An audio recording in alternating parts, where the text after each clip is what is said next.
Welcome to another edition of Crime Time with DutyRon. I am a retired New York City police detective with over 20 years of law enforcement. If you like all things true crime related from the police perspective, hit the subscribe button, hit that notification bell so you will get all things DutyRon when I go live or upload another video. Tonight, we're going to be talking with Candice Rounds, Dylan Rounds' mom. And we're going to be speaking to her on the eve before her son would have turned 20 years old tomorrow. A difficult time for this family, a difficult time for everyone involved, the searchers, the folks in the law enforcement community who are working on this case. They know that this family wants answers, and that's all they're looking for. They're looking for answers to what happened to their son, Dylan Rounds. Guys, I'm all about respect for families and the victims. You guys know that. And I want to say a special thank you to you, the Patreon supporters, the channel members, the folks who positively engage in this community. You don't know how much that means, not only to me, but also to the families of these cases that we cover. And we cover them with respect and dignity. And I want to give thanks and praise to each and every one of you here tonight. I also want to say something special here. The replay viewers and the folks who leave comments on my website and on the videos that we put out and create, you guys are what makes America and the world great. So thank you, thank you, thank you to each and every one of you for your words of encouragement, for your positivity. That's what this is all about. It's not about bashing and kicking people when they're down. This is about supporting victims and their families. So without further ado, I want to introduce Dylan Rounds' mom, Candus Cooley. Thank you so much, Candice, for taking out time on this difficult evening. I'm so appreciative that you're giving time to this community. How are you guys holding up? What's going on over there? Oh, we're just taking it day by day right now. I mean, that's all we can really do until we get some solid answers. Yeah. So tonight, I wanted you to come on with us, and you kindly agreed. You and I have been speaking. You send me messages. We send messages back and forth to each other during the course of the weeks when so there's days that go by that we don't speak. But essentially, I'm either checking in with you and asking, is there any updates? You sometimes, like you sent me a message yesterday, and it was just so nice to see a message from you. It was such a kind message. We were live speaking about another case last night, and it goes to show the bond that gets created by my community that I've created here with all these great people. You're watching some of the videos that I do. That's not even about your son. Right. I wanted to ask you how important it is for you. I know this has been a tumultuous, turmoil, emotional roller coaster. You're up, you're down, you have different things going on. How important it is for you to get support from your own family, your friends, but now this extended YouTube community and online Facebook groups and things of that nature. Talk to the audience about how important that is and how that comes into play. Yeah, it really helps. I mean, we all know there's so much garbage and just ridiculous stuff out there, but I feel like probably about in the last month, we've just really flipped a switch and people are starting to realize who Dylan is and how special he is and wanting to bring him home. And now we've got a community of people all over the world, touching in. I wake up every morning, I've got hundreds of requests for Facebook messages and everything positive. So when you tune out that negativity and you can focus on seeing how many people care about Dylan and bringing him home, it's a little bit of a weight lifted off our shoulders, knowing, we aren't the only ones out there wanting him home, and there's more good than there is the evil people out there who just want to be ridiculous about what's going on in our lives right now. So it's a tremendous help. I mean, it makes getting up in the morning a little bit easier. Yeah. And, I touched on the negative part of it because it's a harsh reality, not just here on YouTube. You can open up TikTok, you can open up Facebook, you can open up Twitter. there are these internet bullies that are out there that'll not just attack you and your family, but attack anybody that will give them that attention that they're so desiring. Yes. So, as adults and as good people, I know for a fact, and I know that you and I have spoken about this many a times. It's just it just doesn't pay to give them that the attention that they so desire. But let me just go into quickly with you here. I want to just make sure, first of all, I see that you froze up a little bit, but now you're back, so that's good. Yeah. Okay. I'm hoping the internet gods are good to us tonight. Right. Yeah. But mine says it's good. Yeah. All right. Now you good now. I mean, I heard myself echoing back for a second, and then you froze up, but it's okay. I wanted to just set up for everyone joining in, and there's a lot of folks in the chat, and just so you guys know, we'll have a 10 or 15 minute question and answer period towards the end. So stick around to the end of this. But I do have questions that came into DutyRon.com. I have 2 pages of questions that I'm going to ask you. And Candice, you were kind enough to say to me, Ron, I will listen and let you throw any ridiculous question at me, any good question, Yes. any bad question. So I appreciate that, because people want to know things. There's a lot of legitimate questions that folks have, and there may or may not be answers to them. But we're going to get into that tonight. But I wanted to start off, if you don't mind. We had these 3 people, Kurt Wadsworth, Chase Venstra, and James Brenner, who James Brenner, we know, is the prime suspect in the disappearance of your son. Can you break down for the audience these 3 folks and some of the misinformations that are out there behind? I'll let you do it instead of me doing it.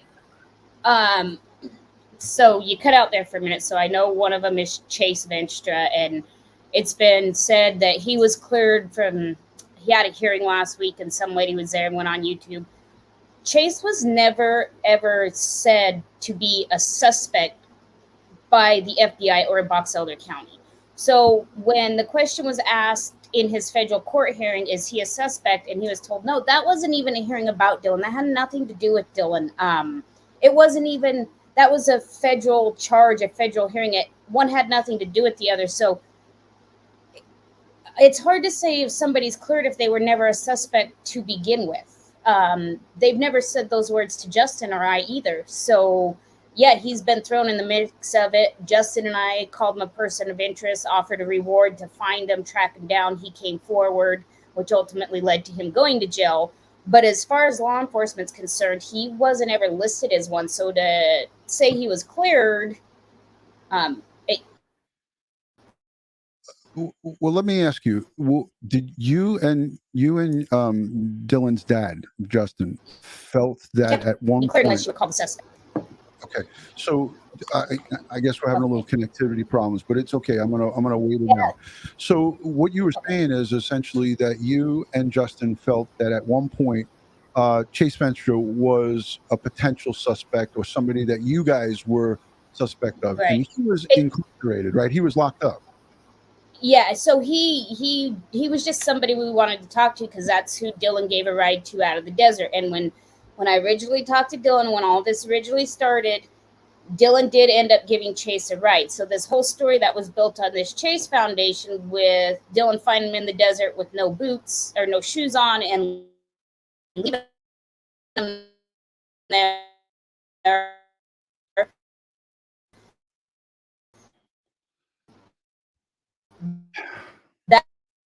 That's how we kind of went to the, well, now we found Dylan boots. Is my audio freezing too? Yeah, it was. Yeah, it's kind of tough for us to hear it. We were getting dribs and drabs of it. I don't know. Do you have any other applications open on your device? Oh, I got all kinds of stuff open. Yeah, so that might be doing it because if you have to keep everything closed that's not being used, just the browser that you have for StreamYard. So I don't know if you're able to do it. Yeah, I'm doing it right now. If you're able to click them off, that'll keep you from freezing up because my connection is good. So why don't I let you do that, and then I'll let you come back in. Can you come back in on that link, Candice? You want to just exit out and then come back in, and we'll continue the conversation? Hey, yep. I'm gonna Okay. All right. So I just removed her and I'll let her join back in. All right. Maybe disable video if it continues. I don't have any video running, Josh, right now. So let me just say hello to everybody in the chat. Joe Murray is here. Phil, Leo, Modest Man, Linda, thank you for joining. Hi, Delana, Princess Michelle. Appreciate you guys all being here and hanging in. This is part of being in a remote area. Sometimes the Wi-Fi is not great, but the last time I had her on with me, it was pretty solid. So let's add her back in. Are you back with us? All yep, right. Let's try that. All right. So start over about Chase Venstra. I asked you about 3 people: Kurt Wadsworth, Chase Venstra, and James Brenner. You started on James Venstra. Just take it again back from the beginning. Right. Yeah. So as far as Chase Venstra, he was a person of interest to Justin and I in the family because that was the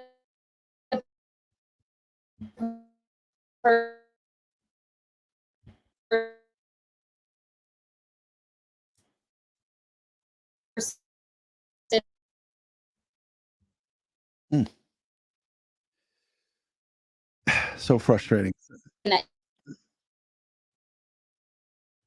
So yeah, so we're not hearing you. All right, this may be kind of tough. This may be troubling for me.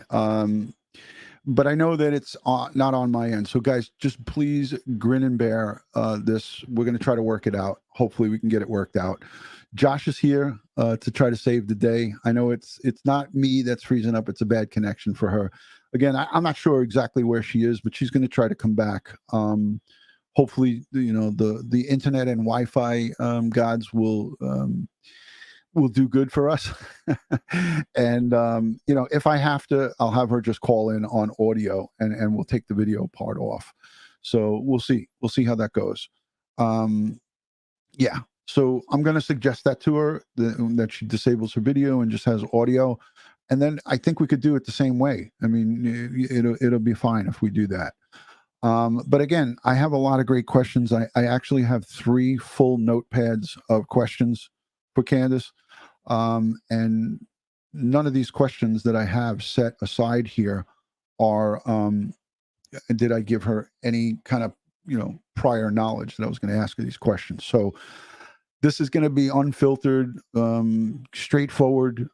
So stick around for her to come back. I know that she's maybe restarting her computer and that she'll be back with us. All right, guys, just by a show of hands in the chat, let me know where you're watching, your city and state, and I'd like to say hello to everybody. And if you are new here, please consider subscribing to Crime Time with DutyRon.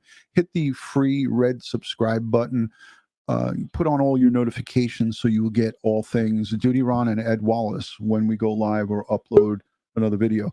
Candice is back. I'm not sure. I'm hoping that she's working some kind of magic. And if it doesn't work, we're going to have her call in just with audio only, and that might be better if this video, 3 times a charm. So let's see. How are we doing? Do you switch to a different device? I switched locations. I came in the house. The Wi-Fi is a little more solid in here. Okay, good. All right, let's do it a 3rd time. Okay. Take it from the top with Chase Venstra. And you know what you said, and I want to say what I was saying to you, and it got broken up. You and your ex-husband, Justin, felt initially that he was a suspect due to the facts that surrounded his interaction with Dylan. And correct me if I'm wrong. But I'll let you take it from there and just start from the beginning, and hopefully we'll get through this. Okay, so, we wanted to find Chase Venstra because of the phone call Dylan made to me on that Wednesday saying the man ran out in the desert. He had no shoes. He was bloody. I gave him a Coke and let him charge his phone to use his phone and left. So then, 3 days later, Dylan goes missing, and then we find his boots and no Dylan.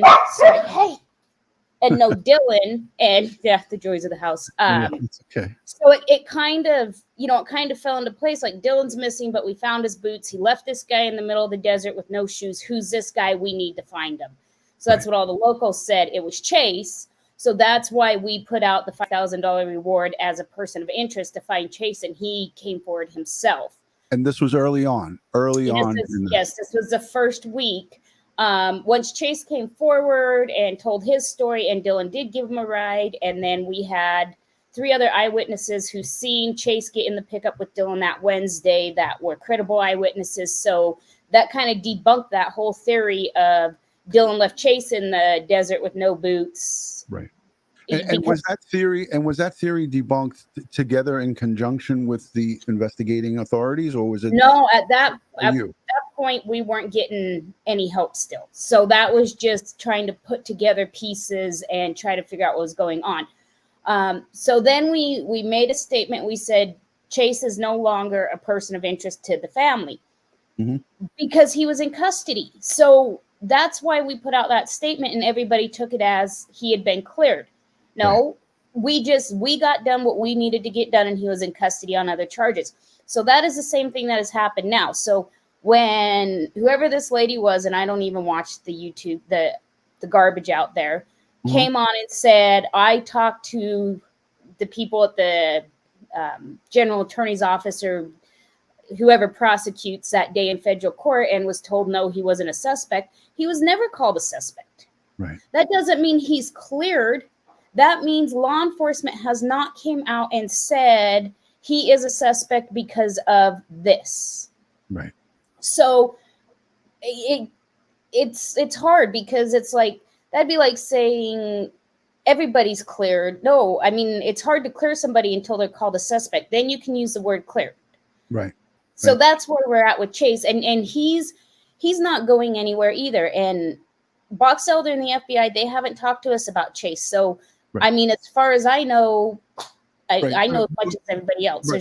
But as you know from our conversations, even if Box Elder or the FBI told you something about these potentials, right? Any of these potentials, whether they're suspect, whatever you want to call them, if they are on the radar of the investigating authority, what benefit would it be for you to start blabbing that out all over the place? It would be detrimental. It's not going to help the case. It's going to hurt it because it's going to give my friend Joe Murray, who's a criminal defense attorney, he's in the chat here.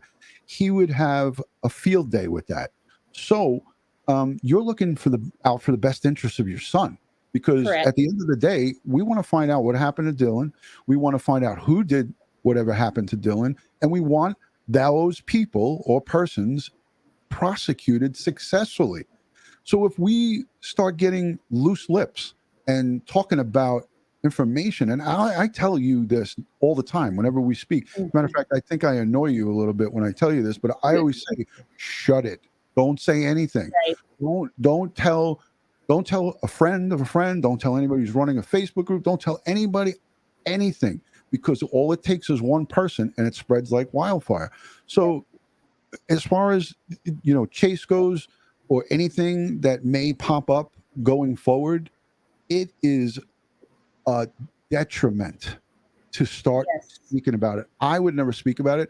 I had the person, 27-year-old kid from Texas, that found a woman who potentially was murdered by somebody, talk about some of the intricate parts of what he discovered. He found her body. I shut him up. I made him stop talking. I said, please, for the betterment of justice, don't say another word. You did nothing wrong because you didn't know, but I edited my video. I took it and I edited it. I edited that part out because I don't want to be a criminal defense attorney's crutch. I don't want to help them. I want to be able to get justice served for whatever happened to Dylan and any victim of crime going forward. So, that's what this is about. It's not about feeding our wants and needs. It's not about shock and awe. It's not about entertainment. It's not about feeding the drama pool. If you as a parent have information about what happened to your son, or if law enforcement gives you a tidbit, that tidbit goes right in your pocket, right where this NYPD thing goes, right in your front pocket, and nobody touches it. You guard that with your life. Again, here's criminal defense attorney Joe Murray. He is a retired police officer from New York, but he also now is the criminal defense attorney. Amen, Ron. That's why I have such respect for you. Thumbs up. I want to help Candice. I want to help Justin. I want to help your family. I don't want to hurt them.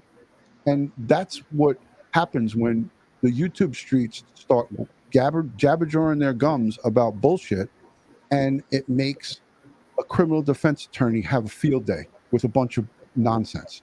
Yeah. All right, let's move on to Kurt Wadsworth. Okay, I want you to talk as much as you can about him without obviously giving up anything important. But the bottom line is he's the conversation of nightly YouTube videos. Yeah, which I don't really understand, because in the beginning, that Tuesday when we were out there, the 29th, Kurt was out there helping us drain Dylan's pond. That was also the night that after he left, and it started out with the person had called him and said he gave Chase a ride out there, and then Dylan was being held hostage, and it was, I mean, we had 6 Elko deputies out there. They didn't have a clue what was going on. It was just a big mess, and we were trying to figure out. So as the story went on, from what Kurt originally called and told me that he had been personally told, then ended up 3 days later that he got it from a psychic. I mean, it was just a jumbled bunch of absolute garbage. We have no clue his reasoning behind making that phone call to us. We have no clue, anything, why somebody would do that, whether, but like I said, the story changed from the first phone call to the time the 6 deputies left, and they did go search the place, and the people were cooperative, and there was nothing. So where we're at with Kurt is, once again, he was never called a suspect. He was never called a person of interest. They did speak with him. They spoke with his family about the last time they'd seen Dylan to try to clear up, was it Friday or not? Other than that, that's all the involvement that Kurt has had. And now Kurt's turned to the YouTube world, and he's going on all the time. And I have no clue why. And I've listened to one of them. I've listened to tidbits that people send me to say, hey, listen to this. And, he says about Dylan, like we all do, he was a hardworking kid. He was a farmer. He would come in here to eat. Nothing that has led them to say he's a suspect or person of interest that we are aware of or that has been released. So, and you'll notice nothing's came out that, I mean, he hasn't been arrested. He hasn't been taken in for questioning, just nothing. So, I don't know why there's such a big focus on him besides that first initial phone call that we've cleared up multiple times, that people, they keep wanting to refuse what they're hearing from us, that this is what came of it. And it went from, I was told this by somebody, to, oh, it was a psychic. So, and that was right after the first reward went up. That phone call came in 20 minutes after the first reward went up. Yeah. Oddly enough. This Kurt Wadsworth, did he work with your son? Does he have any business dealings? So he helped Dylan dig the pond, because he's got the backhoe in town, and dig his main line, and would help him off and on. Yep. That's why his backhoe was out on Dylan's farm. Right. And was there any prior, conversations between Dylan and yourself, or his dad, Justin, or his aunt, or your mom, or anybody about any type of odd behavior from any of these 3 that I mentioned here? Kurt Wadsworth, Chase Venstra, or James Brenner? No. Yeah. No. Okay. I'd never even heard Chase's name. I had never even heard Chase's name until I found out that's who was in the desert. So I've actually heard you say that many a times. So, yeah. Is there a different level of communication with your son Dylan prior to him going missing between you, or maybe your his dad, or maybe your grandparents, his grandparents? You were telling me that it's like kind of a round robin, equal communication, pretty much. Yeah. All right. So Kurt Wadsworth, a lot of things, like you said, he goes live, he goes with people up on YouTube that makes conversation, talks about stuff. I haven't paid attention to any of that, because I know, as you know, none of this gets us any closer to finding out what happened to your son. And that's the prime focus here, is that we want to get to the bottom of what happened. But if these guys, and I can bet my pension on it, that the FBI, and I don't care what they're saying, I don't even know what they're saying, but these three have been interviewed and interrogated probably numerous times. They've Correct. probably been questioned more times than a few. And I don't care what they're saying, but any good investigator is going to interview them and re-interview them. And if another door opens up and we're walking down a hallway and they give them information that leads to something else, it's going to just lead to more questioning. So if this guy's on, any of these guys are on the internet or on YouTube and making chatter, then you could bet your bottom dollar that they don't feel threatened at all about any type of law enforcement action. Let's get to the main suspect, James Brenner. I know this is maybe a sore spot, and however much you want to talk about it, however little you want to talk about it, but I want to bring up a few things. We talked about James Brenner in the past when you were here live with us, and this guy has a violent history. He's got a violent history with not only people in the community, his criminal record. I looked at it myself, but was there ever any time that this guy was made threats of violence or was acting in a threatening manner to any of your family or extended family? And we always thought he was an odd guy, but you live out in the middle of the desert. I mean, they're all odd. I mean no offense by that. It's just they're different people. They have a different way of life than what most of us want with the comfort of our home. But I mean, I didn't know how bad his past was until we sat through that federal hearing, and then that's been released. So people say, well, how could you let your son be around him? Well, if your son goes and gets a job at Arctic Circle or Burger King, do you run a background check on everybody he works with? I mean, it's not even realistic. And Dylan, he was around. Jim was around. It was nothing out of the ordinary. He was in our backyard in his camper for a week or so the other summer. I mean, yeah, he was different, but there was nothing that would give you that, right. Woo, son, watch your back, or you need to be careful, or you just never got that feeling from him. When you say odd, Candice, odd meaning, does the guy talk to himself? Does he, is he a drunk? Is he a drunk where he's, he is a drinker.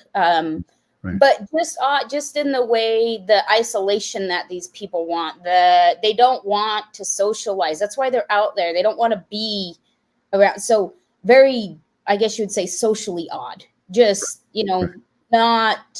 Not wanting to be around people, not wanting to talk to you, just kind of nod your head when you walk by him. Just nothing, just different. Not like living in normal society.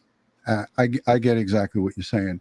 But the thing of it is that, again, he is now in custody. He's named as a main suspect. Has the, I mean, I know that we talked about not, showing our cards, but is there anything that's out there that's public domain or publicly known already about James Brenner that we might need to, talk about here in regards to Dylan? There's a lot in the case towards him we cannot release, but when you look back from the very beginning, for the people that have been following him, for those who haven't, everything ended.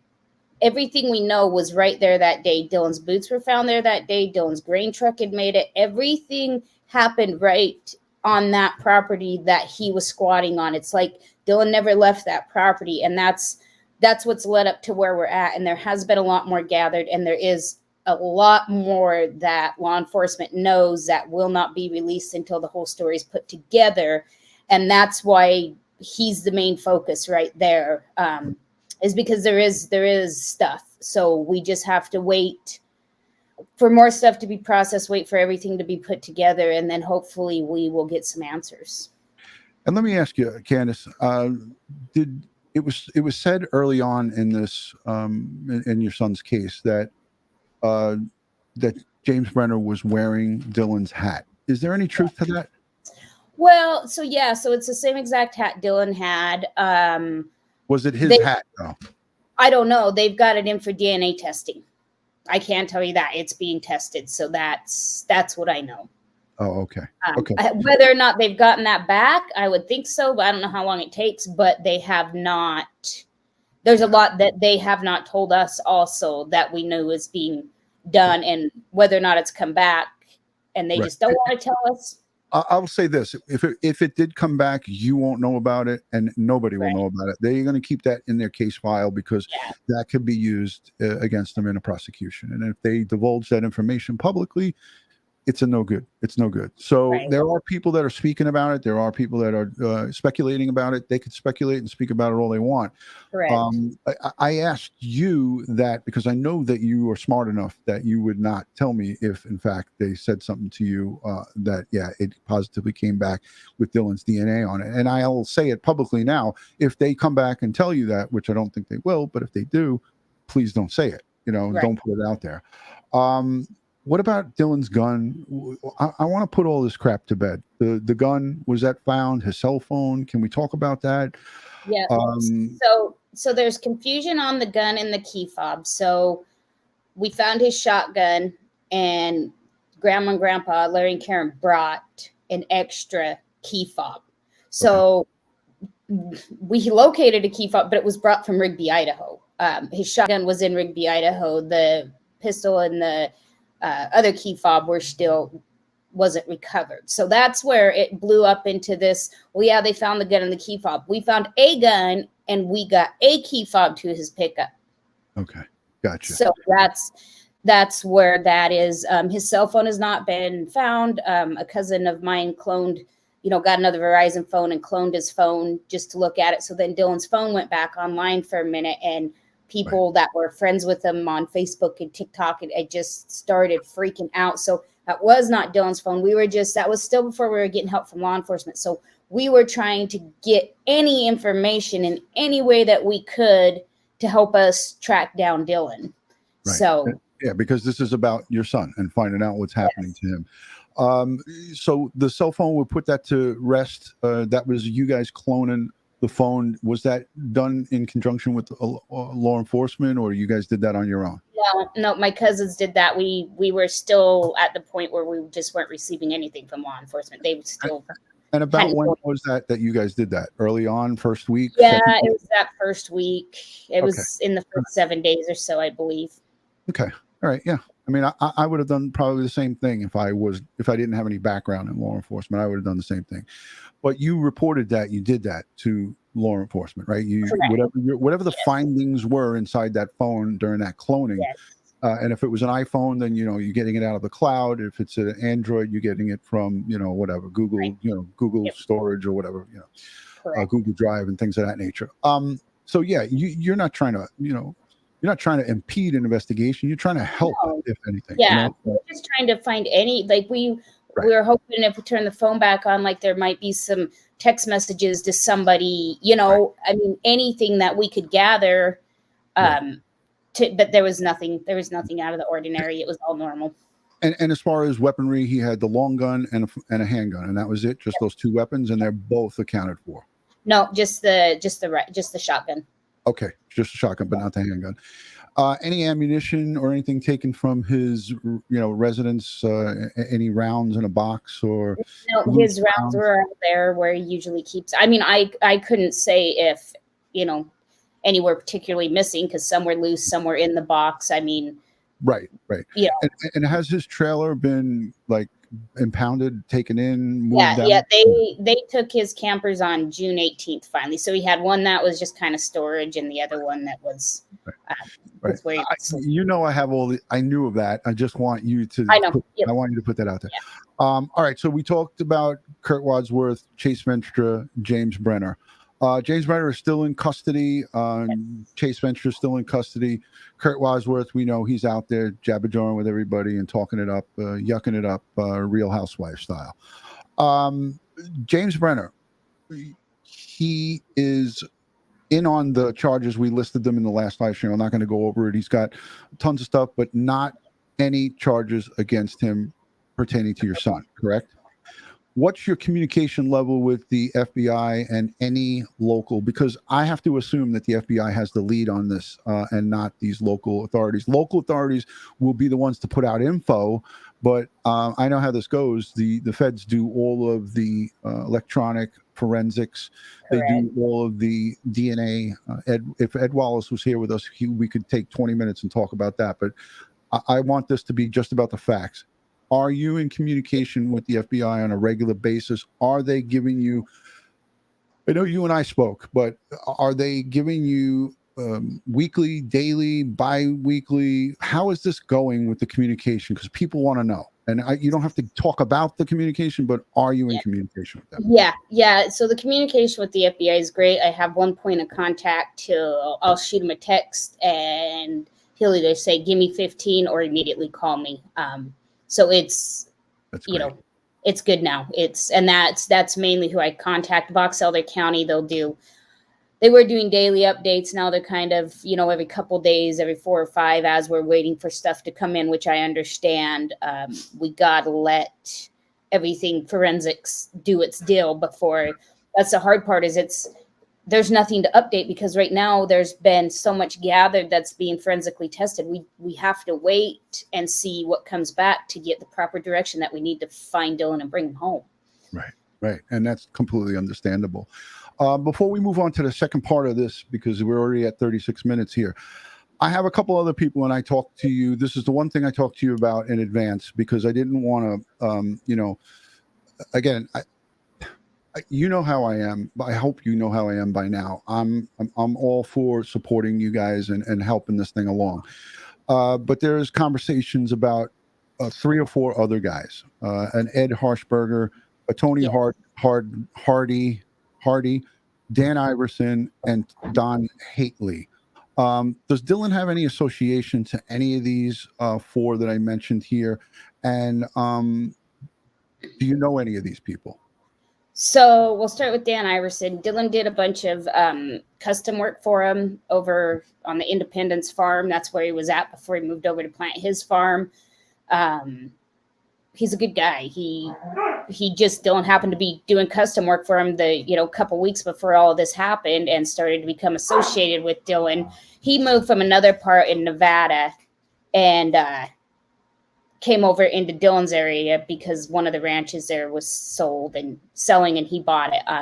He's of nothing to do with this. Dylan was going to do all of his custom work. It was a great relationship. It was exactly what he needed. He has to, just starting to farm, he has to do other work to be able to afford to farm his own farm. And that's what he's doing. He's doing custom work for other people. And Dan just happened to be one of those people. That's all. There's no other connection. Okay. So that's Dan Iverson, right? Yeah. And the second guy, what did you say his name was? Well, there was 4 that I put out. Ed Harshberger. Okay. So Dylan did a bunch of custom work up in Driggs, Idaho with Ed. That's how he got to know Ed. They had this big giant swather. They did a bunch of pigs together. Long story short, Ed moved out of the area 2 years ago. He's in Arizona, and that was that. And I have talked to Ed. He did reach out when all this happened. But it's nothing more than that. Once again, it's another farm acquaintance. Right. And there was stuff that I read online, which, like there's all these blogs created. I don't know if you're aware of that, but there's like all these blogs and stuff created on Dylan. Somebody said that his father, Justin, was denied entrance to search for Dylan at some Bar-O Ranch owned by Dan Iverson. Did you hear anything about that? Or is that just another one of these? I didn't know that, anything of that. But hey, let me answer this real quick. As far as a $30,000 check, guys, that needs squashed. That was a check that Dylan received to his company for doing custom work. It went to pay for his fuel, his tires, his tractor payments. You can't do anything with a check written to a company. It was written to Dylan's company. It was deposited into his farm account, and it was used to pay his bills, just like all of us adults out there. Yeah. Listen, and I want to say this, and I, you guys know me. My integrity is strong here. I have a great reputation on YouTube. I don't deal with, speculation, and I don't like to disrespect families, victims, and their families. I was provided, and not because I asked for it, but I was provided the financials of Dylan Rounds. I have his bank statements. I looked at them. And everything that Candice is talking about here is all verified by me. So I'm putting my name on it. I've seen his actual bank records. The only thing that they whited out is his social security number and the account numbers. But they shared his personal finances with me. And they felt so strongly that they wanted to share that with me. I have his high school transcripts. I have his financials, and also the custody agreement between Candice and Justin. And everything that these folks have been speaking about is there in black and white. I'm not going to be posting that. I'm not putting that all over the internet, but I'm telling you, it was afforded to me, not at my request. They wanted me to see it. So, that's how clear and transparent the Rounds and Cooley family has been. And I could say it because I asked her, and I spoke with Justin's sister, and I spoke with Candice's mom, and this is the sad fact, is that I shouldn't have had to have done that. Like, this is not what these people should be having to do right now, because the only thing they should be having to do is focusing on their son. And in this initial YouTube and internet kind of on taking, if you will, by Candice and her ex-husband, was because they wanted attention drawn on to finding what happened to their son, finding out what happened. They thought the internet, the information superhighway, can help us.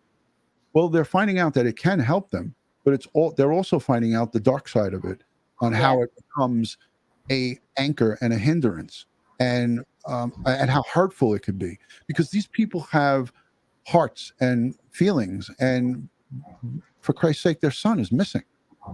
So when there's all of these twists and people trying to dig into things that have nothing to do with finding Dylan Rounds, that's what makes it so horrific.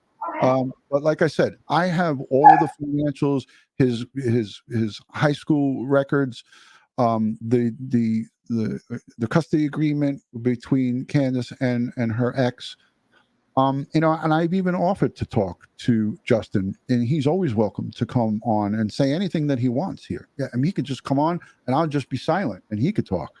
I offered that to you guys, and you know that your parents, his grandparents, anybody that wants to come on and speak can come and speak here without being attacked and without me going at them with garbage. Let's move a little bit forward. I have some questions that came in from DutyRon.com, and these are just it's just about 5 of them here. 5 people. One of the questions comes in. Yeah. Okay. Well, that's my questions. I want to go to the user questions. So I want to ask you my first question that I had on that first page. So Dylan did not finish high school, correct? Or not correct? Correct. He did not finish high school. No, it was perfect because he was doing part online and then part in school when they started that. So all of his ag classes in school, and then COVID hit, right, and there was no school. So he went and he focused on his farm. That's what he does. So he had not went back, and I think he needed like 3 or 4 more credits he was going to do online.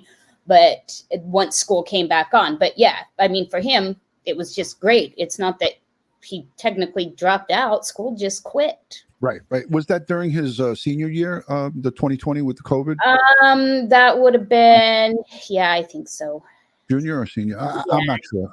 I have the document. The online thing is hard because it's not regular. It's credit based. It's not year based. So it would have been his last year. Yeah, but technically it's junior, I think. All right. Here's the second question, and this is from me.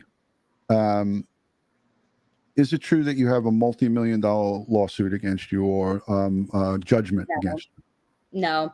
That's an ex-partner / boyfriend. That's more paperwork that I will send you that I have all the proof of, just so you have it to look at. Why Kelly would come out to YouTube and say that, I have no clue. She should be ashamed of herself. And I'm just going to leave it at that because it's absolutely ridiculous. Right. I just wanted to clear that up. And, I know that's something that was in the past spoken about. I don't know if that's like a current thing. Yeah, it was never my name. It was Wyatt Livestock, Wells Wyatt. It was his cattle loan. So Right. once again, that's some of the paperwork that I'll have Mom send you just so you have to. Okay, great. verify. And your mom, fantastic. I had an hour long or more conversation with her. What a wonderful family you have. So I'm just honored to be able to communicate with you guys. Questions from the website. Dawn sends in a three-parter.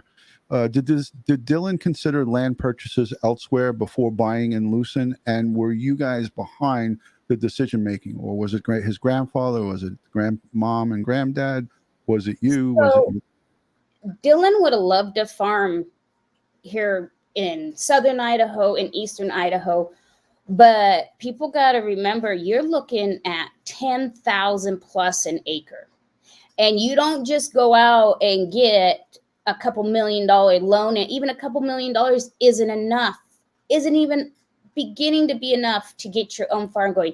Dylan has his own farm, and he's always wanted his own farm, and now he has it. He doesn't want to farm for somebody else. He doesn't want to work for somebody else. Dylan has watched both sides of his families always have their own family or their own businesses, always have family businesses, always work for themselves, his father and I both included. It was in his blood to have his own farm, and he's done it. He did it. And that area allowed him to do it. And people got to realize that this was not uninhabited, never before farmed ground. The wells were already there. There used to be pivots on it. The people who farmed it before pulled out. Where the grain shed was, there's, I don't know, anywhere from 10 to 15 water and power hookups from where the farm help used to say. It's not like this area was not farmable and hadn't been farmed. And it was only 70 miles from my house. It was a little bit further from his father's house, but it was only 70 miles from my house. Dylan could be to us in an hour and a half. Right. So you take an area, you go to Kansas, you go to Nebraska, you go to the big, wide open states, you'll be hundreds of miles from a town on a farm.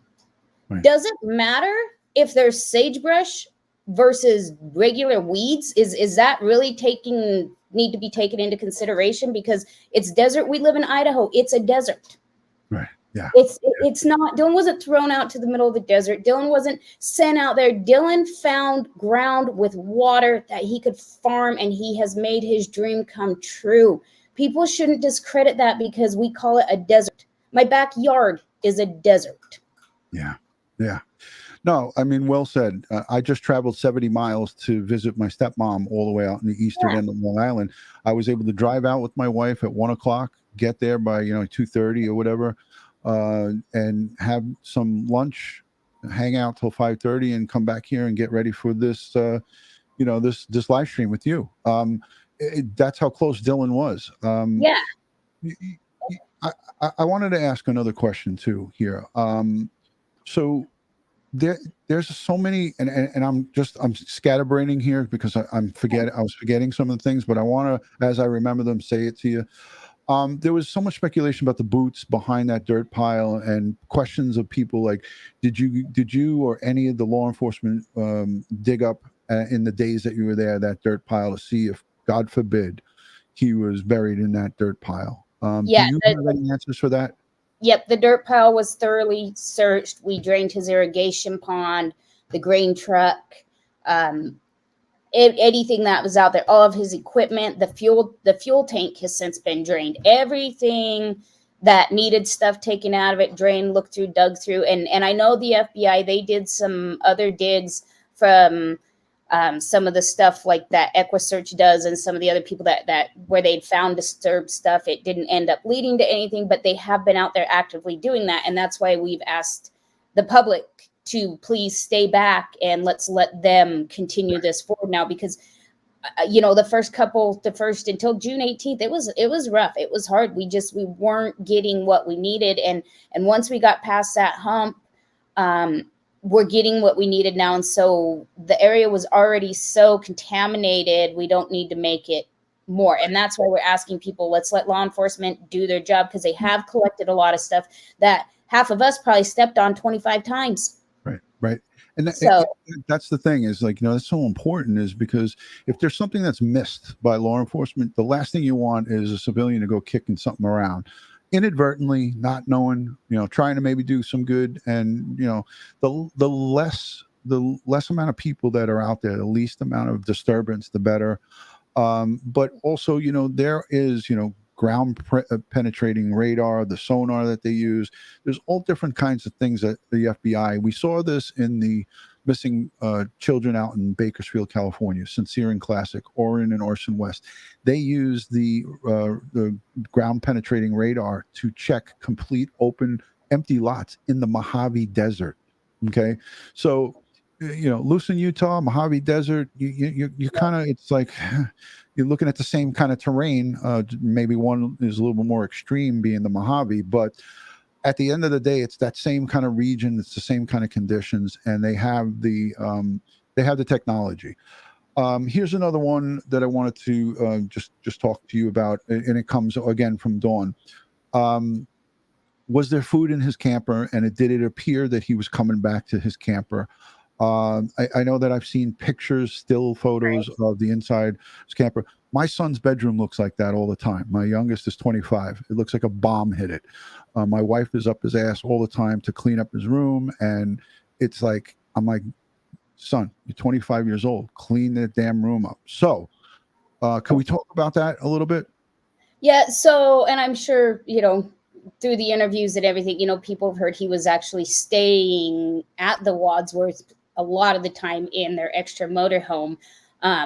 What the gentleman who released the photos didn't show is when you would turn around his bed, that was not messy, nothing on the couch. So basically what Dylan would do is he would grab a package of hot dogs, he would go munch on them, he'd throw them on his kitchen table, and then he'd go jump in his tractor, and then he'd plant for 10 hours, or he'd till for 10 hours, and then he'd jump in his pickup, and then he'd drive to his dad's, or he'd drive to my house, and he'd be here for a day or two until he had to go back down. And then he was a basic, lazy 19-year-old when it came to cleaning. He just didn't pick it up because he wasn't there full time. That's the other thing people don't understand.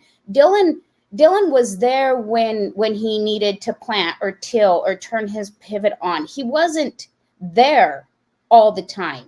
So his kitchen table, he would just throw his crap down and, being a typical pig teenager, walk away from it and not care. Yeah. Just not care. He wasn't worried about it. And then he'd go through and he'd do one big cleaning and he'd get black and throw it all away and he would start again. Yeah. Yeah. It's just this typical. That's just how the boys are, Right. Some boys are just like a train wreck, and everything is just. Yeah, and all that guy did who released those pictures is he took the picture of the bad spot, and you notice he didn't post any other pictures of anywhere else in the whole camper. Well, because this is what you're referring to, because I don't even know what the hell this is.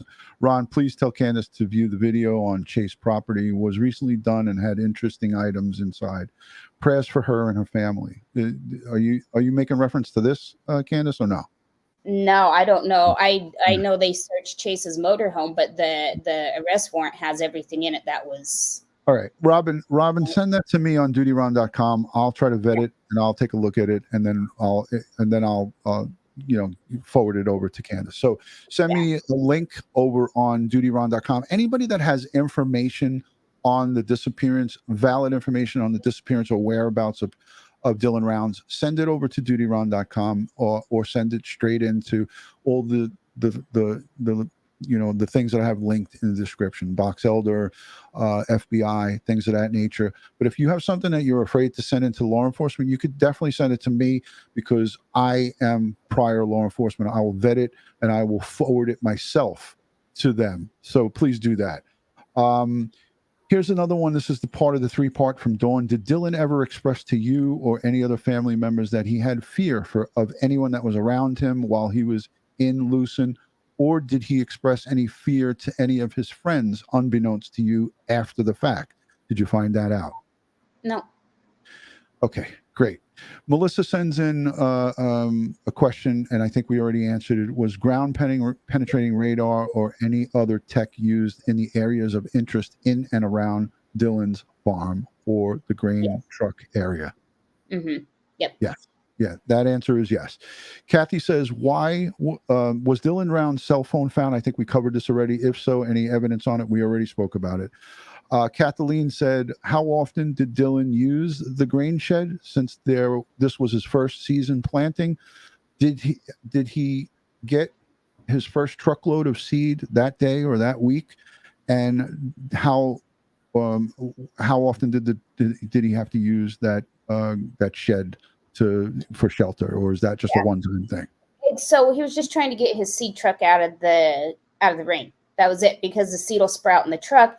Now, he had a tarp on the truck, but the tarp had holes on it. And so everybody who's a farmer out there, you know exactly what I'm talking about when I say your seed can't get wet. And for those of you that don't, it's the same thing. Just think about your planting flowers or any type of wheat, barley, any type of seeds. They get wet and they sprout. You can no longer put them in the ground and make them grow. They're ruined. So that's all he was doing. That seed he'd had down there for a couple weeks, because he'd left Independence where he was doing custom work, and then he came back and started planting his. I was in Independence seeing him the last week in April, and then I think it was like the second week of May, he went and got his grain seed from up at Eastern Idaho's at his father's place. So the grain truck, the shed, you guys, it's not this huge, gigantic. I mean, it's big enough to back a grain truck into. And when we're talking grain truck, we're not talking like 18-wheel semi. I mean, it's just a little 10-wheeler. It's not this gigantic thing with, I'll just clarify for that. You're not going to get sucked up in the auger like people have asked us. It's not, it's just this little old 10-wheeler. So, and he had access to the property all the time, but it wasn't like it was usually parked there. It was just to get it out of the rain that day. Understood. And I've heard you explain that eight times to the wind. So a lot of people are making comments about your cute dog in the background. She or he is watching over. She was up on the sofa behind you. I know. Yeah, my poodle. Yeah, cute puppy. It looks like a little poodle or some sort of poodle. Okay, cool. Yeah. All right. So well, I want to move along to tomorrow, but before we do that, I got 2 or 3 more questions. You got time for this, Candice? I don't want to hold you. All right. Was Dylan flashing money in Lucin? Did locals know he had bucks? Could this be why he might have gone missing? Was the word out on the streets? And you probably didn't know this beforehand. Maybe you might not know it after the fact. But it is a legitimate question. Was he telling people, hey, I'm the man. I got this farm. I got this money coming. Like, was that happening potentially? So nobody told us that he behaved in that manner. Nobody came to us and said, hey, you might want to look into money being a motive, because Dylan would come into the bar/restaurant and say this or do this. We were never once told that. And the only reason people knew about the $30,000 check is because it was from one of the guys. He did custom work in the area, and they met it. It was known. Dylan did the custom work. But nobody ever told us that. Nobody. Does that mean was he a flashy kid? Did he wear gold necklaces? No, did he have a Rolex? Was he going around town and leaving $20 tips in that small bar restaurant that he went to? And it was talked about that the Wadsworth family owned that bar. Is that true, or is that a different place? I don't know. It's a weird situation. I think it's leased. I'm not 100% sure. I've been told a few different stories. And this doesn't get us anywhere closer to finding what happened to him. Just some additional stuff that people are hanging on. This question here, I mean, forgive me for asking this, but I'm going to ask it. Did you or your husband have any knowledge that Dylan was either bisexual, gay? I want to get that out of the way because I've never spoken about it. I would not ever mention this, but that is a big thing that people are just holding on to. And forgive me, it's with no disrespect. I'm just asking it. And if you care to answer it, I would love for that to be put to bed. So no, that first week of searching for Dylan was crazy and torture, and it's a fog, and we were told so much stuff by so many different people, and then we get the one person from across the country that's never met any of these people, never nothing, and that's when we get told, hey, did you know your son was gay? Okay, right. Well, we're just going to clarify, who cares if he was? But once Justin and I and the family became a little bit level-headed and got to where it's like, hey, we need to focus and get some facts, because this being ran on crazy goose chases about Dylan having a lover's quarrel and all this crap, it got us nowhere but a bunch of bad media attention, which is ridiculous. But every ounce of where that information came from was false. It was all lies, and then it got blown up. Most of it came from Kurt's ex-wife saying, well, Kurt was gay, and so knowing Dylan hung out there, then all of a sudden Dylan was gay, and that's how it all came about. There's no, and whoever listens to the ones that Kurt goes on, he says the same thing. Like, it's absolutely ridiculous. Everybody in town, once we got talking around, there's a lot of good people in the town of Montello. There really is, and all of them are like, that's the craziest thing we've ever heard. And so that just turned into an internet rumor that just exploded. But once again, it wouldn't matter either way. Our focus is finding Dylan, not finding out about his sexuality. Like, that's the least of my worries right now. I just want to find my son. I agree. Again, I apologize for asking these tough questions, but I feel that it's important that, we kind of air it out here.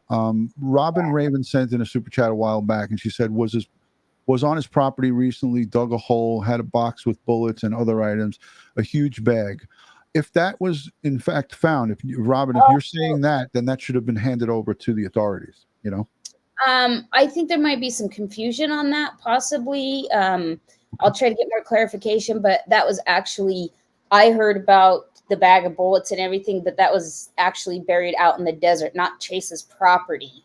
Okay. That's what, and that's from, so I'm not, I will tell you that law enforcement has told us nothing of the sort. Right. So, but when all this first started and Chase was found in the desert, and then he had to go back and get his guns, is what he told the eyewitness, and so it turned into this, he had to dig them up, and then he went back to Utah. Right. I would think that story has somehow gotten, turned into something else, but I can say that law enforcement has never said such a thing, and it is not in the arrest warrant that I read, so I'm not sure. Right. And speculation is going to happen. People are going to speculate and maybe misconstrue or make different mistakes in places and locations. But if anything is found or anything that, is evidentiary, then it should be either turned over to the FBI or, given to local law enforcement. As far as the super chats go, I'm trying to stay on focus and topic of what we're covering here. So I apologize if I'm missing some of the super chats. There's going to be a period, like I said, 10 or 15 minutes where we take questions from the audience. So I'll just hear, this is the last one. Tammy Mathis said, did Dylan call grandma or grandma called Dylan? So these are little facts. Dylan called his grandmother, right? Okay, and that's not uncommon, because you said he goes around between you guys. Okay, all right. Thank you for that. Any other rumors that you want to clear up here tonight, Candice? You got the floor. Is there anything else that you feel is necessary? I just think people need to realize that, besides my whole family, Justin and I, all we care about is finding Dylan. All of this crap about our backgrounds that is just the most ridiculous, just lies that I don't even know where people came up with. I abandoned my kids for 3 years, or then it was 5. Justin and I lost custody of them to the state. It's all of this stuff that people should absolutely be ashamed of themselves for listening to, but B, focusing on. Our focus is finding our son. We love our son. Our son is 1 in a million. He is my best friend. He is one of my ex-husband's best friends. He would go from place to place, and I still find myself out in the yard doing yard work, and I'll catch a glimpse of a pickup home, but around the corner, I'm thinking, oh, Dylan's going to pull in. He would always show up unannounced. He would make his triangle. The kid is living his dream. And people want to tarnish that, and they want to take that away, and they want to try to make this into something that, well, the family caused this to happen. The family threw him in the desert. No. Us as a family, all we do is support Dylan. All we do is watch him grow and make his dream come true. Why do people want to put that in a bad way? I don't understand. And for the people who can't get their minds off of all this garbage, and I will say it again, and I will stick to it, you should be ashamed of yourselves. Yeah. What if this is your child? Amen to that. And I can't even argue with you on that, because I mentioned that earlier on. Yeah. This is a parent's worst nightmare. This is anybody's worst nightmare. If your son or daughter or significant other goes missing, it's the worst case scenario. It's so horrifying, and I said it as as a professional in the police department. One of the worst things that I had to do during the course of my time is go to families and tell them that their loved one was either killed, murdered, robbed, raped, killed themselves. Those death notifications are horrible. So again, the internet and crowdsourcing information can be really, really helpful, and it could be really, really hurtful, because when it's bad, false information, and as the title says here, just the facts. Candice is giving you just the facts as she knows it. She's not concocting stories just to please everybody's curiosity. She's telling you as it is, the facts of what she knows and what she knows to be true on her end. She's not going to sit there and speculate and speak about her son's past behavior. She wants to know the here and now, and that's what's important. The people who are wanting to go out and legitimately help and fly helicopters and get in planes and throw up drones and EquiSearch, and the people who really have Dylan Rounds in their heart and in their minds, and that want to get to the bottom of it, those are the heroes. The people who want to create chaos, false rumors, kick a family when they're down and beat them down with a stick, those are not the good people. And if you can't see that, shame on you. Shame on you. If you don't have enough common sense to see that that's wrong, then that's on you. We're all adults here. This isn't child's play. That we're all adults. And Candice, I'm going to tell you, I'm going to continue to help to support any way that I can with everything and anything. From legal advice. Ed was the first to tell you on my show, get an attorney. Right. He didn't say that to create drama. He said that because of everything that you were telling us. Get an attorney to tell you these are some of the things that you should be doing. This is what you should be asking of law enforcement. Tomorrow, Dylan would have celebrated his 20th birthday. What would that day have been like had he not be missing here? What was previous birthdays like? I know you touched on it with Nate. Would you just tell the audience, I know this is upsetting, but what's a Dylan Rounds birthday like? Honestly, Dylan Rounds' birthday is in a grain field, in a combine. He was born during grain harvest, and he is a farmer, and that is where he is at on his birthday. When he was younger, we would do fireworks either prior to his birthday or after grain harvest, but we would generally celebrate his birthday after grain harvest, because you won't pull the kid out of the field. The kid will be in the field, and he doesn't care how old he's turning or what you're going to surprise him with for a present. He is going to stay in the field. So with the sow a seed for Dylan, and we started it early, and for people who didn't get seed packets that are far away that still want some, I still got a bunch I can mail out. It doesn't matter that they won't get there before his birthday. But it's awareness. It's we need people to keep Dylan's face out there, keep his name out there. Dylan loves to grow anything. I mean, my flower gardens this year, they're non-existent because Dylan wasn't here to put them in for me, or to tell me what I did wrong and then refertilize them and what he would do every year. So Right.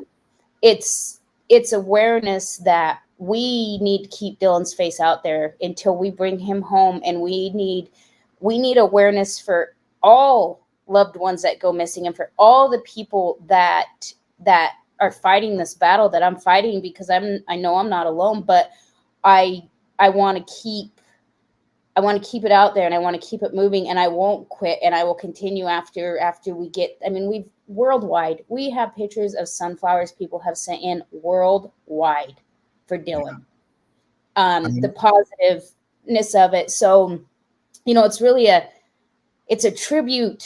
I'm not going to call it a memorial because I still have hope I could get my son back, and I'm not going to let that hope go. So it's a tribute to Dylan to say, hey, you're not here to plant something right now. We're going to still find you, but we're all going to plant something for you and continue on for you what you love to do.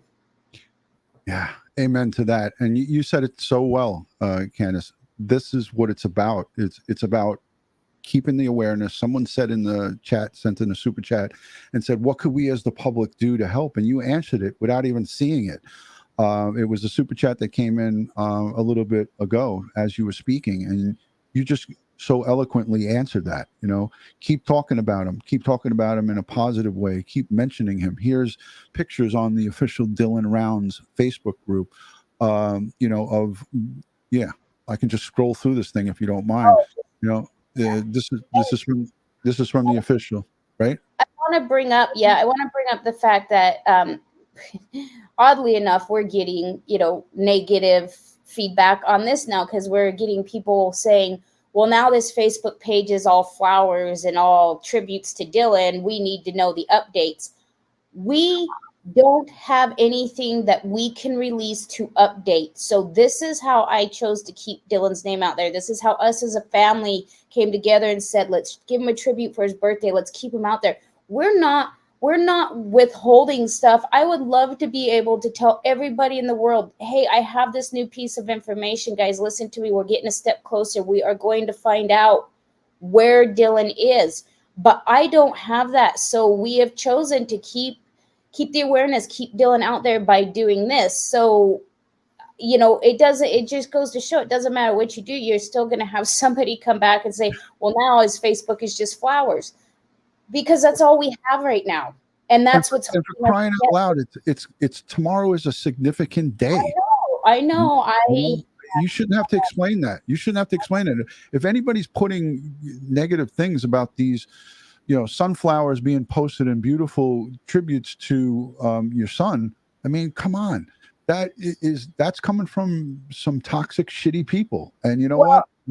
And I know I don't need to explain it, but I'm not trying to explain it to all the good people that are helping us. I just want all these ridiculous, toxic people that are hearing me now to realize what they are doing to the family, and they are no use in helping find Dylan or bring him home. Those are the people I'm talking to. Those are the people that I want them to hear me say, you should be ashamed of yourselves. Leave the page if you don't like it, because it's not supportive and it's not helpful in bringing my son home. Yeah. I agree wholeheartedly. All of this toxic conversation and all of the irrelevant things, and people always want to keep justifying that his sexual preferences or his it has nothing to do with finding out what happened to him. And then people will argue and say, oh, it has everything to do with it. No.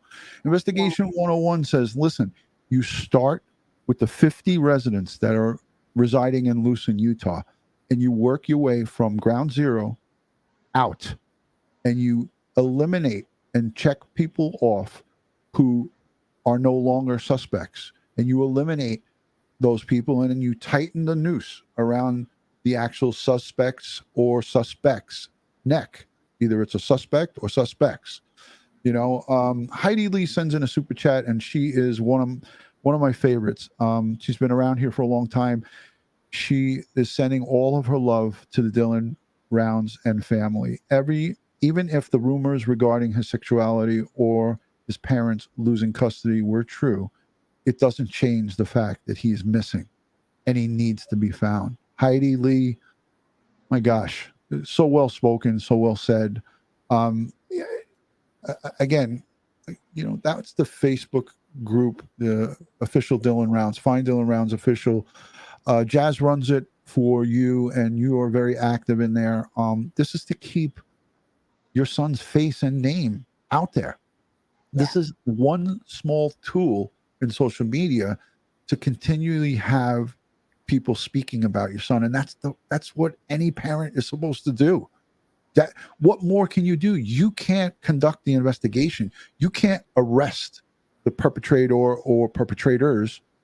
You can't do that. You don't have the authority, but you can certainly collect any information that you have and forward it to the right authorities.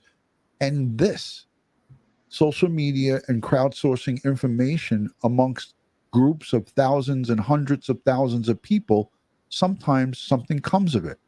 And it's just that one little piece that we need of the puzzle to make that arrest and get that successful prosecution. And that's what we're looking to do here. Deborah Ann says Jazz has done a great job on Facebook. She has. You want to talk a little bit about her and the group?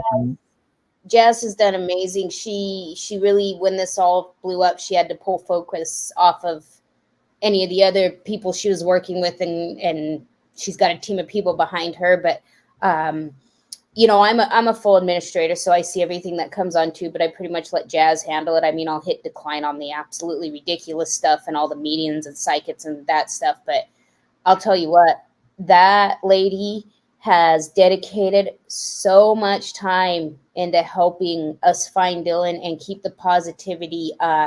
She's amazing. She is absolutely amazing. I cannot thank her enough. There's no way. I don't even know how to navigate Facebook good enough to even know how to create a group or would have been able to do that. So she has been an absolute lifesaver. It's been amazing. Yeah, God bless her. I had a conversation with her on the phone. I know you know about it. And she's just doing such great work. And today she was in my earlier, I was previewing this show tonight from my backyard, and I gifted some memberships to some of the folks, and she got it's done randomly. It's like a lotto. You gift out 5 or 10 memberships, and whoever's in the chat, YouTube just randomly selects them. And she got it. And I said on there, I said, "Oh, what a deserving person to get a free membership on Crime Time with DutyRon." So she was kind of thrilled about that. K-Mac, I'm going to go to the super chats now and questions. This is the Q&A period. K-Mac says, I may have missed this. There is confusion about Dylan's cell ping at 3:41 p.m. on 5/28. Was voicemail left also? ? Love and prayers to Candice and family. Thank you, K-Mac. Candice?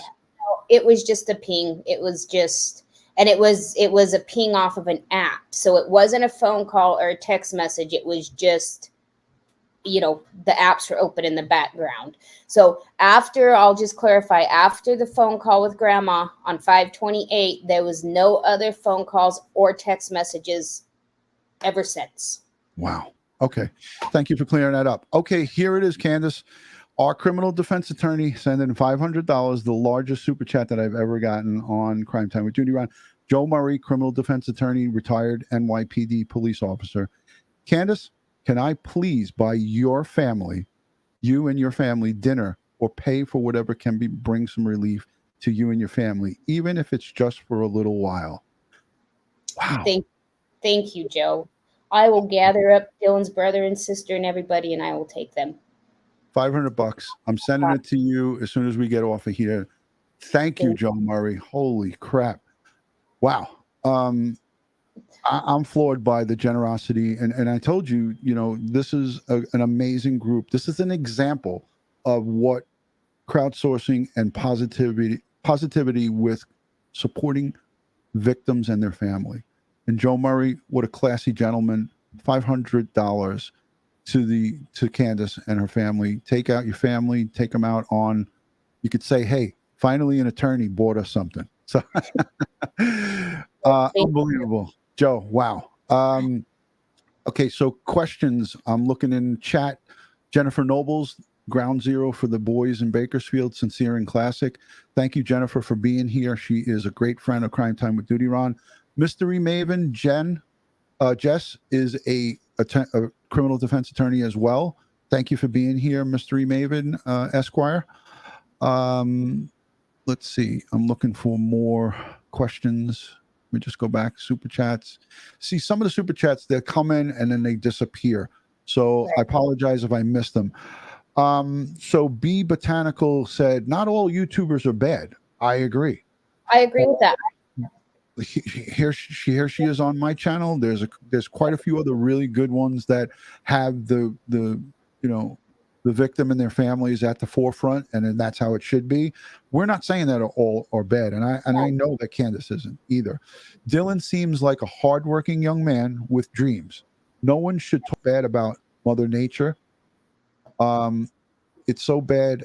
No one should talk bad about Mother Nature. It's so badass. Living things rule. Hey, Be Botanical, I agree, and I'm sure Candice agrees as well. Amen to that. Lots of respect for Candice coming in. Jamie Johnson says, lots of love and respect to you, Candice.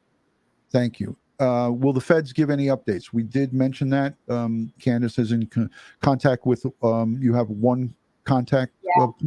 Yep, we have one contact, and as soon as I get anything, I can really, and like I said, we've got other stuff, but we can't release. But as soon as I get the thumbs up that says you can go ahead and tell the public this, or I'm assuming what's probably going to happen is the FBI will release a statement first. Right. And then we will have to go through the questions on the information we get for it. But I'm going to probably assume, you could tell me more, DutyRon, if that's how they do it, that if they have significant updates, something, where there's an arrest impending, right, they will make that arrest first, and then they will notify you guys behind the scenes. You'll get the right thing to do. And I'm just going to say this. The right thing to do is to let the family know, hey, we're going and making an arrest. We want you to know. We want you to be aware. We don't want you to get blindsided by this. And we're going to give a news conference. Sometimes they ask the family to be there just to have the face there. They might ask Candice, Justin to come. They may not. They may do it on their own. But that's how the feds do it, And again, if there was any updates, we would know about it. Candice would hopefully know about it first, and she would not come blabbing it to anybody. She should keep that right where it belongs, inside, right here. A lot of people. One I'll answer real quick that I keep seeing coming back. So the answer to, I think it was Joshua, on the walking back and forth between the grain truck. No, that was, he only plants once a year. So the only reason, when we originally thought he'd walked back because his pickup wasn't there, he only took the grain truck in because it was raining. So that was not a normal take your grain truck to the shed and walk back to your camper by any means. There you go. All right. Well, thank you for, I must have missed that. I missed that one. KK sends in a super chat and we say, we love you, Candice. We are still thinking and praying for Dylan. Keep your head up. Dylan would be so proud of you and Justin for fighting so hard for him. Happy birthday, Dylan. Thank you. Thank you. Thank you for that. I think we really, I think we did quite a bit here. It's an hour and 23 minutes. Is there anything else that you might want to get out about tomorrow? What you want folks to do to remember your son? And again, this is not a memorial or anything like that. This is his birthday. It's the day he was born. So anything you want to talk about that with tomorrow? What you want people to do? Just plant something for him. In, like I said, as a tribute. It doesn't have to be a black-eyed Susan or a sunflower. I mean, that Dylan loves growing sunflowers because of how tall they would get. That was just, when he was younger, he was infatuated with them. They were everywhere. In fact, my rose garden has wild sunflowers coming up in it now, and I'm pretty sure it's because a little stinker got some seeds in it last year when I wasn't looking. So just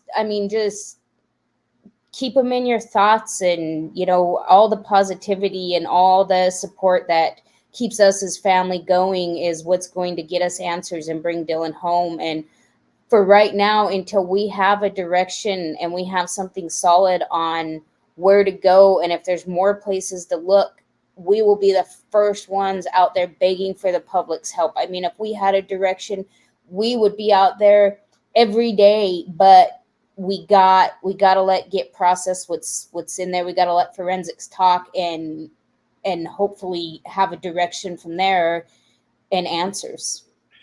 I agree 100%. Hey, before we go, and again, I'm scatterbraining here. I know a lot of people were sticking on the parts of why isn't Candice sobbing and crying all over the internet? Why are you not showing this emotion? I know in the last interview with Nate Eaton, you got choked up. You did show some emotion. I've heard emotions privately while we spoke, inside, side conversations. When those kind of conversations are when you are, most vulnerable, because we're talking about things that I'm not going to talk about on YouTube. So I'm sure that there's been moments behind the scenes of you having, moments of weakness. But when you're on camera, can you just address or talk a little bit about how Candus Cooley is? Are you a badass all the time? Are you always a toughie? What's your deal?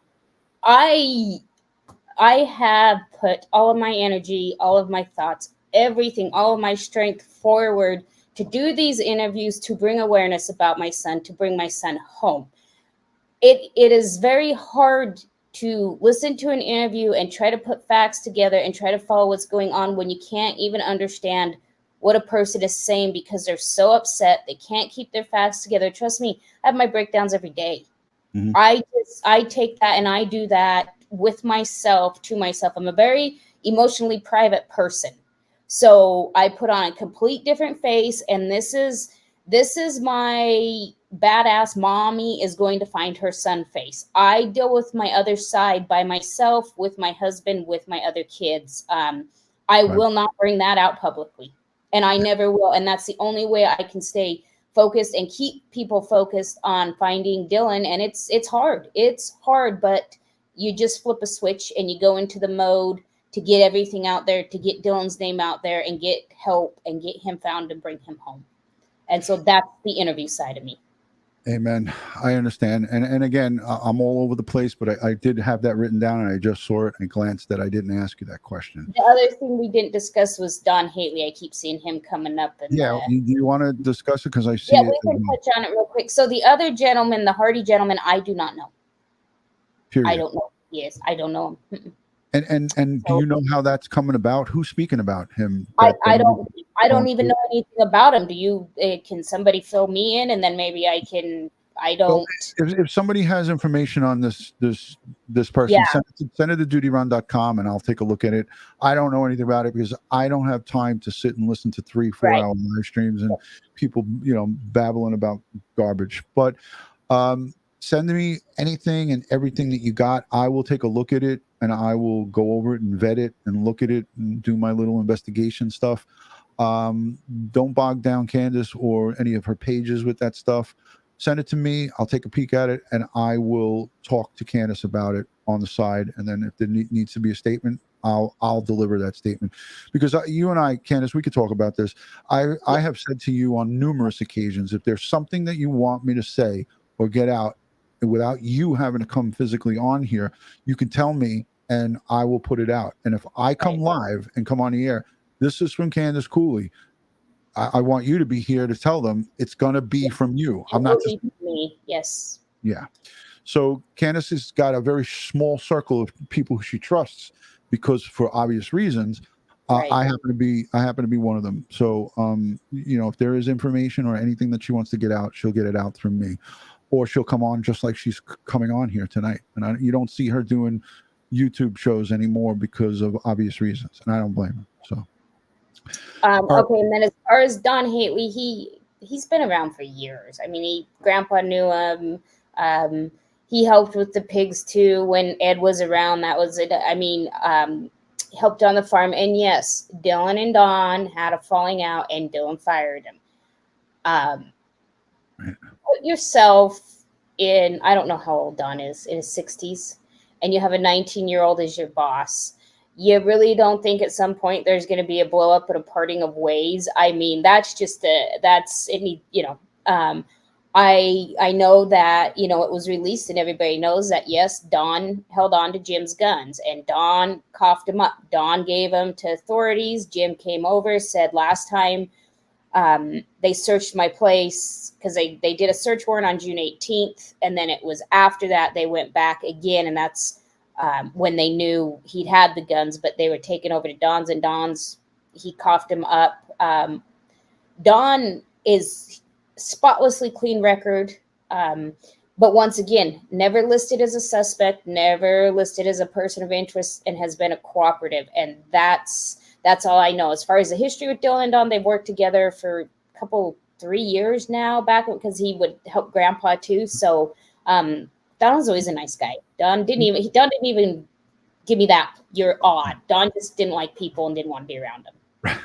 And that branding of not being a suspect doesn't come from you, the Candus Cooley or Round. No, that comes he from has not. Right.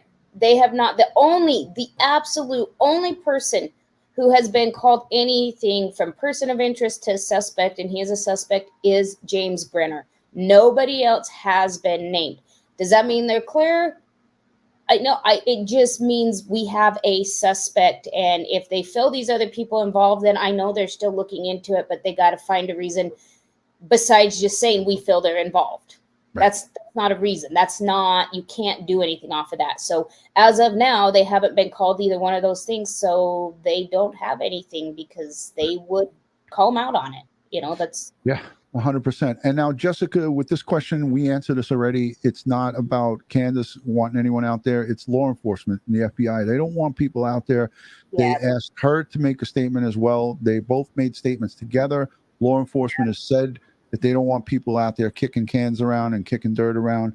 Leave it up to the people who are charged with putting together a case and, you know, eventually prosecuting somebody for the disappearance and whatever nefarious happened to Dylan Rounds. So, yeah. All right. Well, listen, you spent an hour and a half here with us. I promised you 45 minutes. It's okay. Sorry about that. Like I said, I don't mind clearing the air. I like the facts to be out there about what we know, keep the awareness about Dylan and the tree awareness. So even as your listeners have questions that come in after this, that watch, I mean, I can do a quick phone call with you. You can email them to me, and we can just answer them and keep the air clear and keep the focus on finding Dylan. That is why we're all here. That is why everybody needs to let all the other stuff go, regardless of what you want to think, of what you think of the family. I don't care. We need to find our son, and that is our focus. And that's where we need everybody else to focus with us. Even if you're 1,000 miles away, just the thoughts and the positivity, they help keep us going. Yeah. Amen to that. And the more help that you get, with people speaking positively and keeping him out there in the public's eye, that's the idea of this, the more chances we have of somebody breaking down and saying, hey, I got to help. I know something, we need someone to come. You have $100,000 on the table. Right. And people are asking in the chat too, why isn't Justin talking? Why isn't the father talking? So let me clarify that, because I've seen that a couple times, and the grandparents. And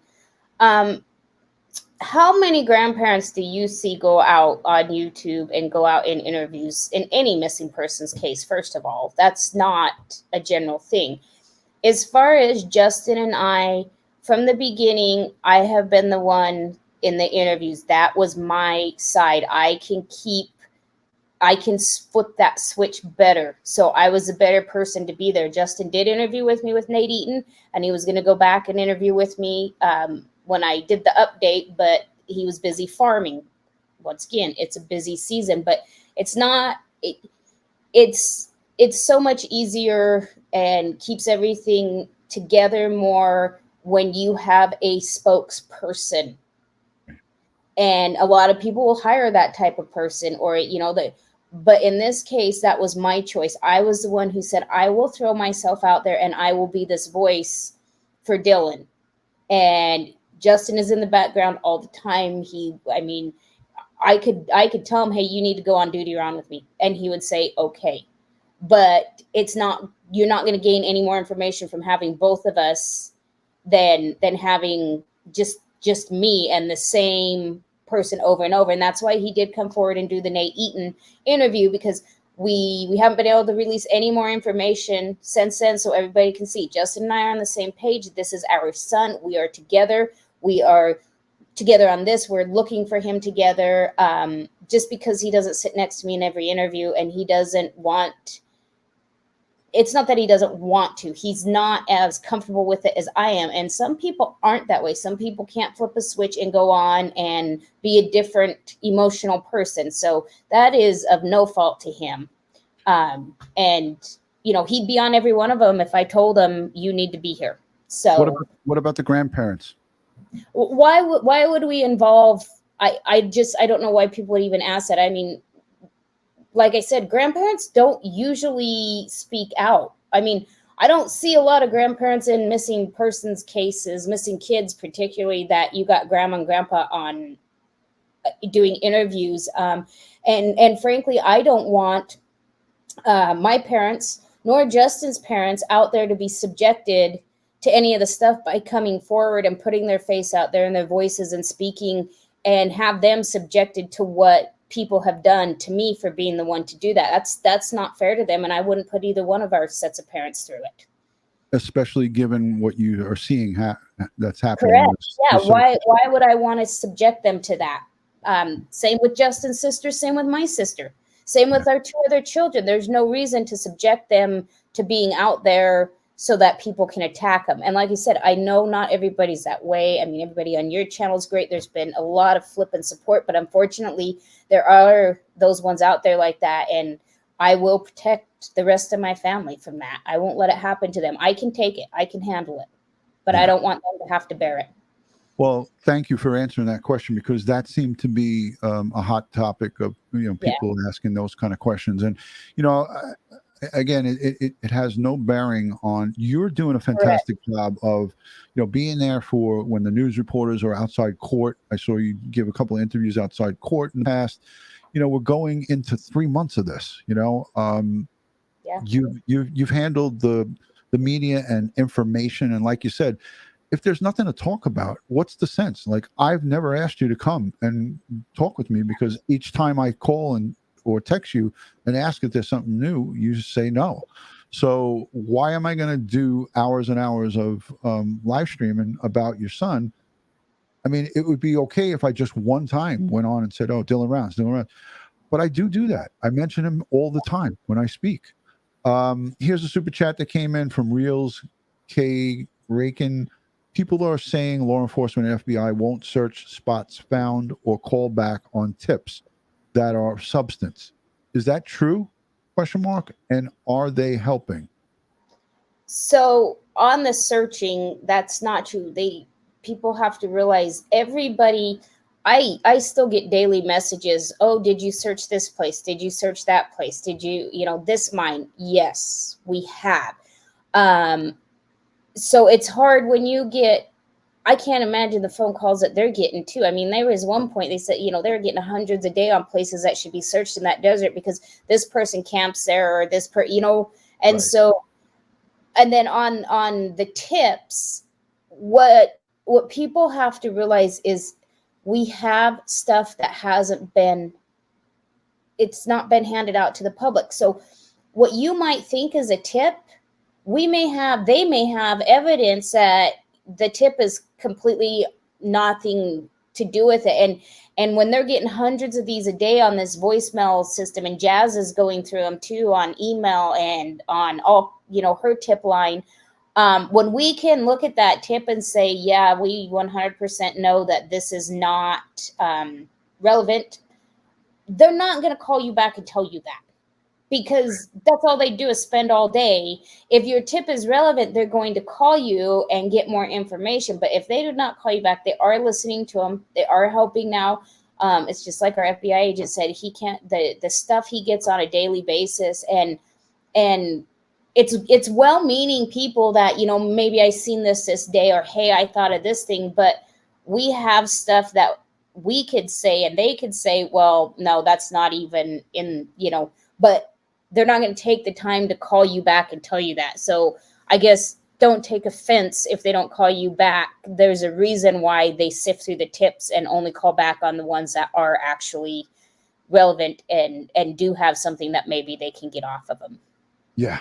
And that was well said, because I was about to chime in and say something.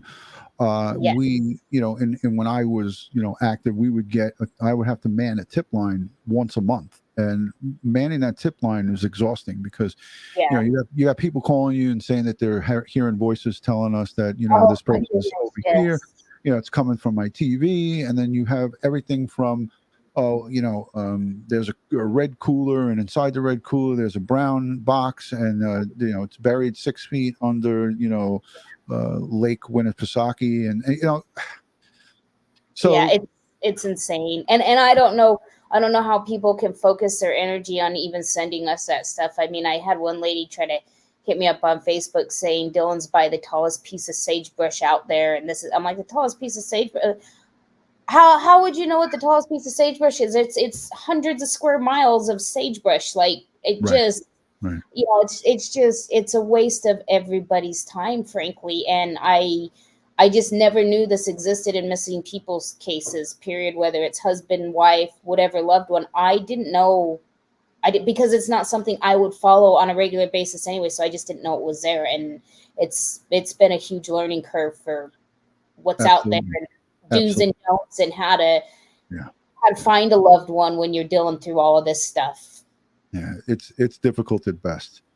One more super chat and a couple more questions, and we'll wrap it up. I think, dear Candice and Justin Rounds, hearts and love to your family. I'm praying for Dylan. Please pray strong and blessed. Thank you, Huda. Thank you so much for that.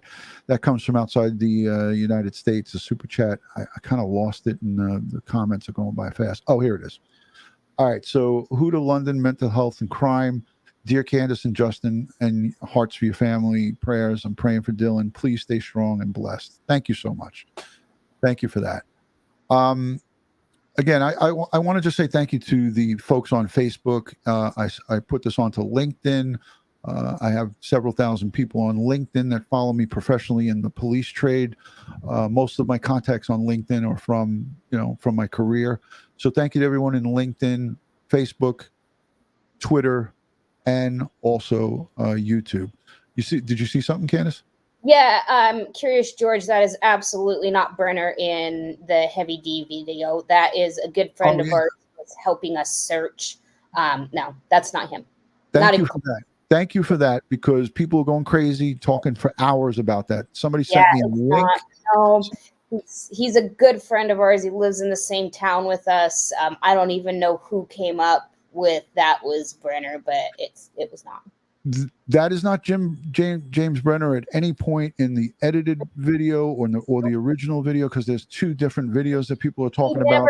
He never even came out of his camper the whole time they were flying. He just stayed up there, and he didn't even, and he definitely did never come to camp. So yeah. So everyone's saying thank you for clarifying it.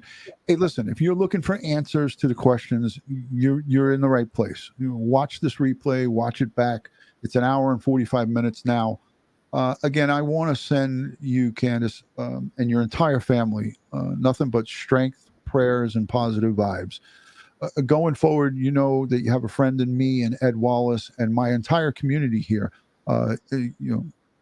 Attorney Joe Murray sent in $500. That's the largest super chat that I've ever received in 3 years doing this YouTube thing. I don't think you can send a bigger super chat. So $500 is going straight to you after we get off the phone for your family to use for dinner or whatever you guys need to do. That's courtesy of Joe Murray, attorney at law. Thank you, Joe Murray. Yeah. And everybody else, the questions, like I said, I don't mind answering them. I don't mind clarifying. If there's more questions that come up, please email DutyRon or however you get a hold of them, and we'll do them, and we'll answer them again. The best thing we can all do to help find Dylan and bring him home is keep the awareness out there and keep the true awareness out there. Sift through, get all the other garbage that's not even relevant to finding Dylan, and stay focused on the facts and finding him. And that's going to keep law focused, and it's going to be the only thing that drives us forward. as we go through this. Absolutely. Amen to that. And thank you for moving to the new spot, because the first one was exhausting. That first spot, we can never do another live stream from there. Yeah. I think it's 105-degree heat. It kind of screws up my internet out there. My wire's a little toasty. Yikes. All right, Candice, I'm going to be thinking and praying for you and your family tomorrow. My wife went to the garden center and bought some stuff and some flowers, seasonal here in New York, for us to plant. And when that grows, what we plant tomorrow, I will show you pictures of it in the name of your son. And if there's anything that I could do for you or anybody here on my team, we're available 24/7. You just text me, send me a message. You know that. I don't have to say it publicly, but I just want you to know that, we're here to help bring awareness and help you fight for justice for your son. And that's really what we're looking for here tonight and every day going forward until we get answers. Any final words for anybody or anything here? Nope, just sow a seed for Dylan tomorrow, put some pictures on his Facebook, and keep all the positive thoughts and support coming, and we're just going to keep working to bring him home. We will not quit. Amen. Amen to that. I want to just highlight some of these really kind words to you. There's one from Jazz. Thank you, DutyRon, for being so strong for the Cooley and Arounds family. Kathleen says, thank you, Candice. ATV News is chiming in and saying hello. Candice, you got $500 from an attorney. Eat well on his birthday. Yeah, steak and lobster all around. That's just great. I mean, it just tickles me pink. It just makes me really feel so good about humanity. And Joe Murray, I mean, I've sat down and broke bread with this guy. Him and his significant other, Ange, she's a retired police officer too from my job. These are great people. These are great people, and that's what we need. You know what I mean? We need great people. So, again, thank you to everybody who's watching live and will watch the replay. Share this video, give it a thumbs up, subscribe to this community, like, and leave comments and messages down below. I really appreciate everybody's taking the time out tonight to spend a little bit of time with Candice and myself to speak about Dylan Rounds. It's just been a great evening, and I can't thank you enough for clarifying and talking about just the facts. Yes. All right, guys, on behalf of Crime Time with DutyRon and Candus Cooley, I'm going to say good night to everybody. God bless the world. God bless the United States of America, and God bless each and every one of us here in the chat. Good night from New York and somewhere in Idaho. Not really sure. Is it Pocatello? Is it? I don't know where it is, but. Good night, guys. Peace. Okay. Good night.